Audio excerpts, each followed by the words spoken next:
17 लाख का average package मिल रहा होता है, फिर भी बच्चे एनआईटी दिल्ली को छोड़ के डीटीयू या फिर एनएसयूटी को प्रेफर कर रहे होते हैं। अब सवाल आता है ऐसा क्यों है? डीटीयू, एनएसयूटी, एनआईटी दिल्ली, तुम्हें कौन सा ऑप्शन चूज करना चाहिए? तुम्हारे लिए कौन सा ऑप्शन बेटर रहेगा? क्या इतनी नहीं एनआईटी को प्रेफरेंस करना तुम्हारे लिए सही ऑप्शन रहने वाला है? इस वीडियो में डिस्कस करने वाले हैं। तो इस वीडियो में पर्टिकुलरली हम एनआईटी दिल्ली का रिव्यू करने वाले हैं। अब कॉलेज कैसा है, प्लेसमेंट कैसी है, क्या रियलिटी है, सारी चीज इस वीडियो में डिस्कस करेंगे, तो तुम्हें वीडियो लास्ट तक देखनी है।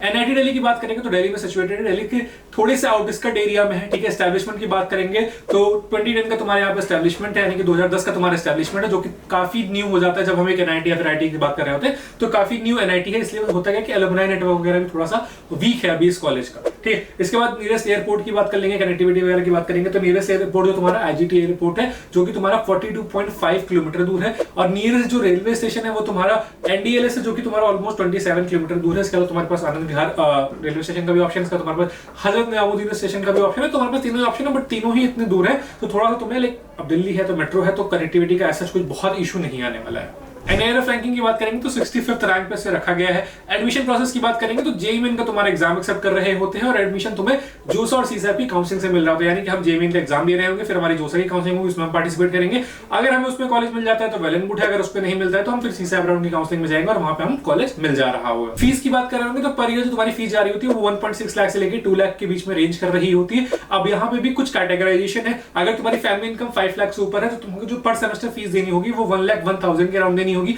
अगर तुम्हारी फैमिली इनकम 1 लाख से 5 लाख के बीच में है, ठीक है, तो तुम उस केस में 59,000 के अराउंड अपनी फीस पर सेमेस्टर दे रहे हो, जो तुम्हारा on an average 1,10,000 per year पड़ जा रही होती है। इसके अलावा अगर तुम्हारी फैमिली इनकम 1 लाख से कम है प्लस तुम्हारी कैटेगरी एससी एसटी या फिर पीडब्ल्यूडी कैटेगरी है तो तुम्हें जीरो ट्यूशन फीस देनी है। तुम्हें सिर्फ और सिर्फ जो अदर चार्जेस होते हैं, जो कि तुम्हारा अराउंड 38,000 के अराउंड हो जाता है, वो तुम्हें पे करना होगा। इसके अलावा तुम्हें कोई भी ट्यूशन फीस यहाँ पे नहीं देनी पड़ रही होगी। और ये मोस्ट ऑफ द एनआईटीज में यही केस होता है। तो ये एक बेनिफिट मिल जाता है कि अगर आपकी फैमिली इनकम 1 लाख से कम आ रही है तो आपकी ट्यूशन फीस उस केस में जीरो हो जा रही होती है। बट हॉस्टल, मेस, ये सारे जो चार्जेस आपको ये देने होते हैं। तो ओवरऑल बात कर लेंगे तो कुछ बच्चों का यहाँ पे 4 से 5 लाख में बीटेक कंप्लीट हो जा रहा होगा और कुछ जो बच्चे हैं जिनको पूरी फीस देनी पड़ेगी उनका जो बीटेक है वो 8 to 10 लाख में तुम्हारे यहाँ पे पूरा हो रहा होगा। सीट मैट्रिक्स की बात करेंगे तो यहाँ पे कितनी सीट्स है, तो यहाँ पे टोटल तुम्हारी 374 सीट्स है। पहले इस कॉलेज में क्या था कि यहाँ पे सिर्फ और सिर्फ सीएससी, ईसी, इलेक्ट्रिकल जैसी ब्रांचेस थी। अब यहाँ पे मैकेनिकल, सिविल वाली ब्रांचेस भी आ गई हैं, तो तुम्हारी सीट थोड़ी सी इंक्रीज हो गई, बट इससे अब यहाँ पे लिमिटेड ही इनटेक है, तो 374 तुम्हारे यहाँ पे सीट इनटेक हो जा रहा होता है।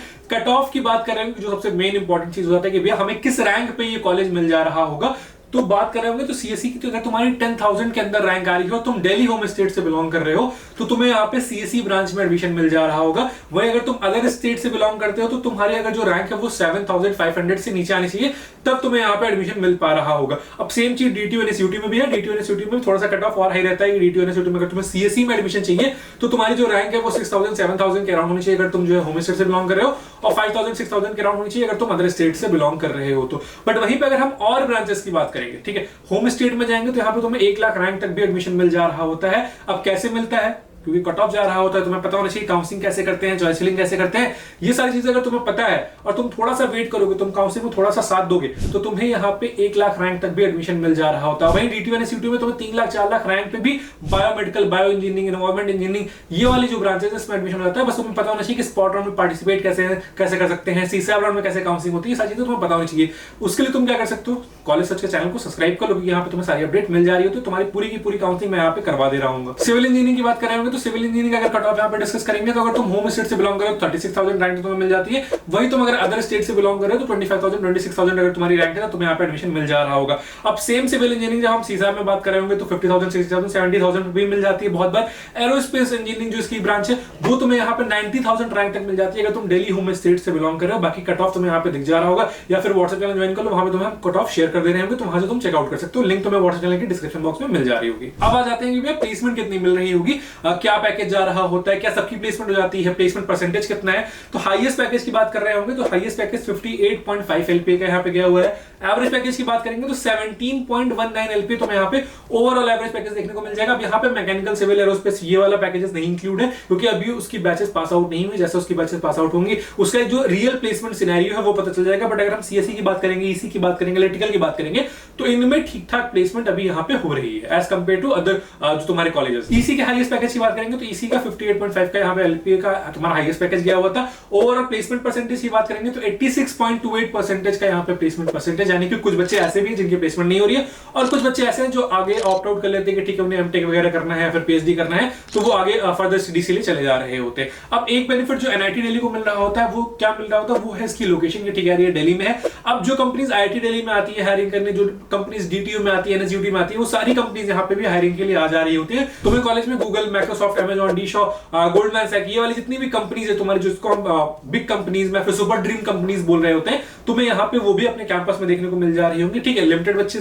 कर रही होंगी, बट तुम्हें यहाँ पे अपॉर्चुनिटी मिल जा रही होगी कि तुम उनके भी इंटरव्यूज वगैरह में बैठ पा रहे होगे। अब एक जो मेजर दिक्कत यहाँ पे अभी एनआईटी दिल्ली वाले बच्चों का वो ये है कि यार इनका दो कैंपस है, ठीक है, एक इनका टेम्परेरी कैंपस है, इनका परमानेंट कैंपस है। पहले क्या था कि कॉलेज जो कॉलेज था पूरा वो टेम्परेरी कैंपस में चला था, क्योंकि जो इनका परमानेंट कैंपस है वो बन रहा था। ठीक है, तो अब टेम्परेरी कैंपस से इसका जो कॉलेज है वो परमानेंट कैंपस में शिफ्ट हो चुका है। तो अभी यहाँ पे हॉस्टल एकोमोडेशन की बहुत दिक्कत है कि यहाँ पे सिर्फ दो ही हॉस्टल है, एक बॉयज के लिए एक गर्ल्स के लिए, तो ये थोड़ा सा दिक्कत आती है बच्चों को। और इसके अलावा जो फर्स्ट ईयर वाले बच्चे हैं उनको अभी पुराने कैंपस के ही हॉस्टल दिए गए हैं, तो वहां पे लाइक जो है ट्रैवल फैसिलिटीज वगैरह दी गई, 5 से 6 किलोमीटर दूर है, तो वो तुम्हें थोड़ा सा ट्रैवल वगैरह करना पड़ता है। हॉस्टल को लेकर बहुत सारे बच्चों की कंप्लेन है कि भैया यहाँ पे मेस में फूड अच्छा नहीं है, नॉन वेजिटेरियन फूड नहीं मिलता है, तो ये थोड़ी सी कंप्लेन है जिसको कॉलेज को भी ध्यान रखने की जरूरत है। अगर आप चाहते हो कि एक डीटीयू एनएसयूटी के टक्कर में आप आ जाओ, और डीटीयू एनएसयूटी को बच्चे क्यों प्रेफर कर रहे होते हैं ये अभी आगे मैं वीडियो में बता रहा हूँ। इसके अलावा स्कॉलरशिप की बात करें तो काफी सारी स्कॉलरशिप वगैरह भी मिल रही है, जैसे तुम्हें फीस में बताया कि फीस में तुम्हें कंसेशन मिल जा रहा होता है, ये सारी चीजें हो जा रही होती है। तो तुम डिस्क्रिप्शन बॉक्स चेक कर लो, वहां पे तुम्हें स्कॉलरशिप की भी डिटेल्स मिल जा रही होंगी। अब आ जाते हैं डिस्कस करने की भाई ठीक है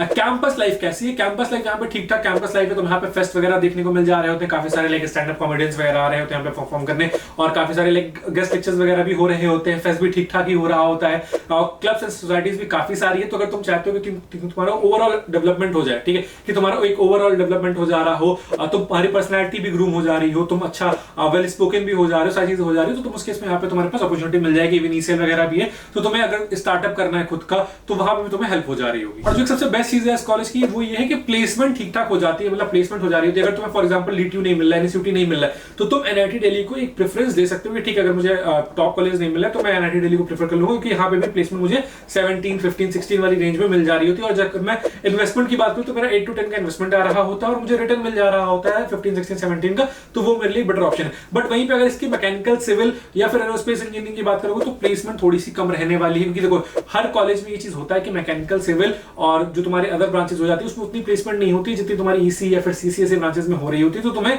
मैकेनिकल, सिविल में वो एक्सपेक्टेशन नहीं रखनी है, ठीक है, वहां पे तुम 10, 11, 12 वाली एक्सपेक्टेशन रख सकते हो कि ठीक है तुमने अच्छा परफॉर्म किया, सारी चीजें कर ली, तो तुम्हारे वहां पे कंपनीज आ जाएंगी। अब तुम्हारे ऊपर है कि तुम कितनी बेटर वहां पे प्लेसमेंट ले पा रहे होगे। अब एक जो डाउट आता है भैया कि यहाँ पे बच्चे डीटीयू और एनएसयूटी को क्यों प्रेफर कर रहे होते हैं as compare to NIT Delhi. पहला रीजन इसका ये है कि डीटीयू और एनएसयूटी का जो तुम्हारा कैंपस एरिया है वो as compare to NIT Delhi काफी ज्यादा है, ठीक है। एनआईटी दिल्ली का कैंपस एरिया सिर्फ 51 एकड़ में है, तो डीटीयू और एनएसयूटी को पहला प्लस पॉइंट वहां पे ये मिल जा रहा होता है। दूसरा ये मिल जा रहा होता है कि डीटीयू और एनएसयूटी काफी पुराने कॉलेज हैं तुम्हारे, तो वहां पे जो है अच्छा एक क्राउड है, अच्छा अलुमनाई नेटवर्क है। प्लस दूसरी चीज ये हो जाती है कि वहां पे फेस्ट वगैरह जो होते हैं, जो एक्स्ट्रा करिकुलर एक्टिविटीज वगैरह होती है, वो as compare to NIT Delhi काफी बेटर हो जा रही होती है। तो ओवरऑल जो एक्सपोजर मिल रहा होता है डीटीयू और एनएसयूटी में वो बेटर मिल जा रहा होता है as compare to NIT Delhi, क्योंकि एनआईटी दिल्ली भी थोड़ा सा नया कॉलेज है, ठीक है। तो इस वजह से क्या होता है कि बच्चे डीटीयू और एनएसयूटी को प्रेफर करते हैं as compare to NIT Delhi. Cons में बात कर रहे होंगे तो देखो सबसे मेजर कॉन्स ये है कि अभी तुम्हारा जो इंफ्रास्ट्रक्चर है वो डेवलपमेंट फेज में है, तो काफी सारे कंस्ट्रक्शन वगैरह तुम्हारे चल रहे हैं, तो वो थोड़ा सा हो जाता है बच्चों के लिए दिक्कत। इसके अलावा तुम्हारा हॉस्टल वाली चीज मैंने तुम्हें बता दिया कि हॉस्टल 2 ही है, तो वहां पे अकोमोडेशन का दिक्कत आ रहा होता है। प्लस मेस का फूड जो है काफी एवरेज है। मैंने बहुत सारे बच्चों से बात की, तो जब भी मैं यहाँ पे कोई कॉलेज रिव्यू बनाता हूँ ना, तो पहले मैं बच्चों से बात करता हूँ, वहां के बच्चों से समझता हूँ कि ठीक है क्या सिचुएशन है, कैसी चीजें हैं, फैकल्टी कैसी है, फैसिलिटीज कैसी है, उसके बाद हम सारा रिव्यू लेते हैं। उसके बाद फिर हम यहाँ पे तुम्हें बता रहे होते हैं। तो जो बच्चों ने मुझे रिव्यू दिया वो ये है कि मेस का फूड काफी एवरेज है, ठीक है, नॉनवेज फूड ऑप्शन वगैरह काफी ज्यादा नहीं है, तो तुम्हें एक वो दिक्कत भी बच्चों को आ रही थी। प्लस दिल्ली के आउटस्कर्ट में है, तो रात में तुम्हारे थोड़ा सा सेफ्टी इशू लड़कियों के लिए थोड़ा सा ये रहने वाला है, तो तुम्हें उस चीज पर ध्यान देना होगा कि तुम्हारे पास कर्फ्यू टाइमिंग वगैरह है, तो तुम्हें उस चीज के लिए थोड़ा सा मतलब एक अपने आप को प्रिपेयर करना है। अगर तुम एनआईटी दिल्ली में पढ़ने जा रहे हो तो तुम्हें ये सारी चीजों को फेस करना पड़ जा रहा होगा। इसके अलावा थोड़ा सा नया कॉलेज है, तो अलुमनाई नेटवर्क डेफिनेटली अभी इसका जो है इतना स्ट्रॉन्ग नहीं है। प्लस मैकेनिकल सिविल में जो बच्चे हैं उनका ये कहना है कि ठीक है अभी हमें ये है कि हमारी प्लेसमेंट हो जाएगी, बट अभी हमारी प्लेसमेंट नहीं हुई, तो हमें थोड़ा सा ये डर लग रहा है कि क्या प्लेसमेंट होगी, कितनी कंपनीज आएंगी। तो मैकेनिकल सिविल अभी नई ब्रांचेस मैकेनिकल सिविल या फिर और उस पर जो तुम्हारी नई नई ब्रांचेस हैं, ये नई ब्रांचेस इंक्लूड हुई है, तो इसकी प्लेसमेंट अभी कुछ कह नहीं सकते, तो ये तुम्हारा थोड़ा सा कॉन्स वाला साइड हो जाएगा। बट अगर तुम्हें दिल्ली में रहना है, तुम्हें टॉप कॉलेज में जाना है, तुम्हें DTU, NSE, UT, IIT Delhi ये सारे कॉलेज नहीं मिल रहे हैं, तो तुम उस केस में NIT दिल्ली को अपनी प्रेफरेंस लिस्ट में रख सकते हो, क्योंकि तुम्हें एक अच्छा एटमॉस्फेयर सारी चीजें मिलने वाली है, और डेफिनेटली यार तुम्हारे पास NIT का टैग आने वाला है। तो ये था डिटेल रिव्यू NIT दिल्ली के। इसके अलावा अगर कुछ तुम जानना चाहते हो तो कमेंट सेक्शन में पूछ सकते हो। इस वीडियो को तुम्हें दोस्तों के साथ शेयर कर देना है। अगली किस NIT का तुम चाहते हो मैं रिव्यू कर रहा हूं तो मुझसे NIT का कमेंट सेक्शन में बता देना है। इसी के साथ मैं हूं नमन। कॉलेज कैरियर काउंसलिंग से रिलेटेड कोई भी डाउट आता है आपको शेयर में पता चल जाएगा, तो आपको करना है कॉलेज से